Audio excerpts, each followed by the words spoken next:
हमारे एक मित्र हैं, बड़े उच्च विचार हैं उनके। मानव सेवा को ही माधव सेवा समझते हैं।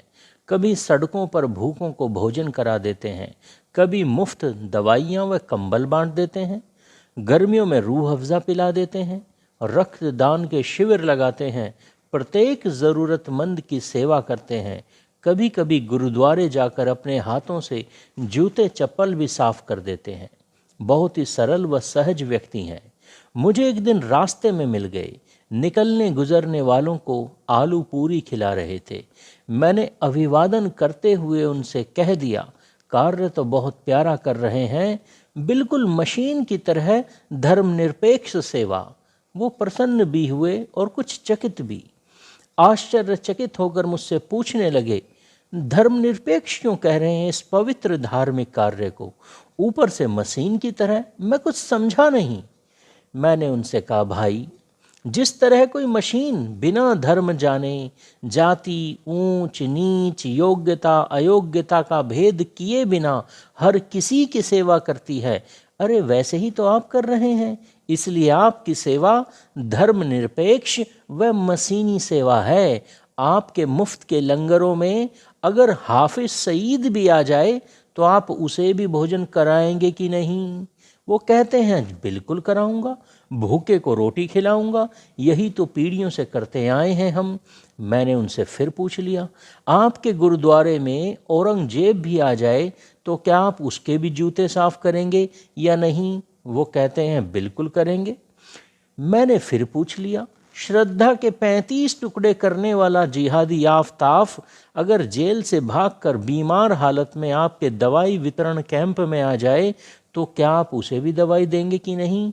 वो कहते हैं, जी बिल्कुल दूंगा। बीमार की सेवा तो पवित्र कार्य है। हमारे गुरुजी, हमारे सारे बाबा जी भी यही कहते आए हैं। मैंने फिर पूछ लिया, अगर हनुमान जी की मूर्ति पर पैर रखकर फोटो खिंचाने वाला कोई व्यक्ति आपसे रक्तदान की गुहार लगाने लगे तो क्या आप रक्तदान करेंगे कि नहीं? जी बिल्कुल करूँगा। अरे यही तो सिखाया है हमारे गुरुओं ने हमें। फिर तो आपको समझ आ ही गया होगा कि आपकी सेवा मशीनी सेवा है। जिस प्रकार मशीन हर किसी के लिए समर्पित होकर हर किसी की सेवा करती है, वैसे ही तो आप करते हैं। यह सुनते ही मेरे मित्र के संशय कुछ और बढ़ गए। चेहरे पर जिज्ञासा के भाव प्रकट होने लगे। बड़े कौतूहल से पूछते हैं, मैं जानना चाहता हूँ, जो मैं करता रहा हूँ क्या वो सही नहीं है? क्या ये गलत है?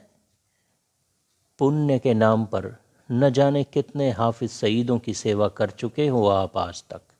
धर्म समझ कर न जाने कितने जिहादियों का भरण पोषण कर चुके हो आप आज तक। न जाने कितने अपराधियों पर दया करुणा लुटाकर उन्हें शक्तिशाली बनाते आए हो आप आज तक। न जाने कितने दानवों को मानव समझकर मानव सेवा के नाम पर धर्म से कमाया हुआ धन लुटाते चले आ रहे हो आप आज तक। कब तक संशय में जियोगे? कब तक भ्रमों में जीवन गुजारोगे? कब तक दानवों को मानव समझकर उनकी सेवा करके मानवों के विनाश में सहयोग करते रहोगे? तनिक कृष्ण के जीवन से भी कुछ सीख लो। घर में गीता तो अवश्य होगी, पर सीखा नहीं गीता से कभी कुछ। परित्राणाय च साधूनाम विनाशाय च दुष्कृताम। श्री कृष्ण कहते हैं, अधर्मियों, दानवों, दुर्जनों का विनाश करना है, सज्जनों, मानवों, धार्मिकों की सेवा करनी है। घर में वेद भी जरूर होंगे, कभी वेद भी पढ़ लिया करो। इंद्रम वर्धन्तु अपतुर है, अब घरंतो अरावण है, कृण्वन्तो विश्वमार्यम। धार्मिकों का संरक्षण करते हुए अधर्मियों का नाश करते हुए संसार को श्रेष्ठ बनाना है। सत्य तो यह है कि हमारी शिक्षाएं, हमारी संस्कृति, हमारा धर्म हमें हर किसी की सेवा करना कभी नहीं सिखाते। हर किसी की सेवा तो मशीनें करती हैं। धर्म तो सिर्फ सज्जनों की सेवा करना सिखाते हैं। धर्म अधर्मियों का विनाश करना सिखाता है। इसलिए सोच समझ कर दान दीजिए। हरी चादर पर फेंके गए सिक्के गोलियां बनकर हमारे सैनिकों के सीनों पर ही बरसेंगे। मजारों पर चढ़ाया गया चढ़ावा लव जिहाद बनकर हमारी बहन बेटियों के टुकड़े टुकड़े करता है। गांधीवादियों, व सैकुलरों को की गई सेवा भगत सिंह, स्वामी श्रद्धानंद जैसे क्रांतिकारियों की टांग खींचने का काम करती है। कुछ चिंतन कीजिए, थोड़ा मनन कीजिए, चेतना के स्तर को कुछ ऊंचा उठाइए, बुद्धि विवेक का प्रयोग करते हुए जीवन को जीना आरंभ कीजिए। ओम चरैवेति चरैवेति।